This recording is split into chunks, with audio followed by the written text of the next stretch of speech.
D ಗ್ಯಾಂಗ್ನಿಂದ Renukaswamy ಕೊಲೆ ಪ್ರಕರಣ.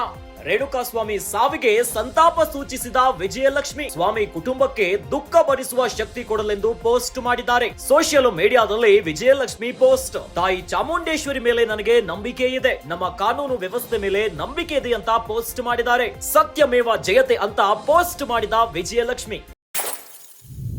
ರೇಣುಕಾಸ್ವಾಮಿ ಕೊಲೆ ಪ್ರಕರಣಕ್ಕೆ ಸಂಬಂಧಿಸಿದಂತೆ ಚಾಲೆಂಜಿಂಗ್ ಸ್ಟಾರ್ ದರ್ಶನ್ ಸೇರಿ ಡಿ ಗ್ಯಾಂಗ್ ಈಗಾಗಲೇ ಪೊಲೀಸ್ ಕಸ್ಟಡಿಯಲ್ಲಿದ್ದಾರೆ. ಇತ್ತ ರೇಣುಕಾಸ್ವಾಮಿ ಸಾವಿಗೆ ಸಂತಾಪ ಸೂಚಿಸಿದ ವಿಜಯಲಕ್ಷ್ಮಿ. ದರ್ಶನ್ ಪತ್ನಿ ವಿಜಯಲಕ್ಷ್ಮಿ ತಮ್ಮ ಸೋಷಿಯಲ್ ಮೀಡಿಯಾದಲ್ಲಿ ರೇಣುಕಾಸ್ವಾಮಿ ಸಾವಿಗೆ ಸಂತಾಪವನ್ನ ಸೂಚಿಸಿದ್ದಾರೆ. ಸೋಷಿಯಲ್ ಮೀಡಿಯಾದಲ್ಲಿ ತಾಯಿ ಚಾಮುಂಡೇಶ್ವರಿ ಮೇಲೆ ನನಗೆ ನಂಬಿಕೆ ಇದೆ, ನಮ್ಮ ಕಾನೂನು ವ್ಯವಸ್ಥೆ ಮೇಲೆ ನನಗೆ ಬಲವಾದ ನಂಬಿಕೆ ಇದೆ ಅಂತ ಬರ್ಕೊಂಡಿದ್ದಾರೆ. ಅದರ ಜೊತೆಯಲ್ಲಿ ಸತ್ಯಮೇವ ಜಯತೆ ಅಂತ ವಿಜಯಲಕ್ಷ್ಮಿ ಪೋಸ್ಟ್ ಮಾಡಿದ್ದಾರೆ. ಇತ್ತ ರೇಣುಕಾಸ್ವಾಮಿ ಪ್ರಕರಣಕ್ಕೆ ಸಂಬಂಧಿಸಿದಂತೆ ತನಿಖೆ ಆಗ್ತಾ ಇದೆ.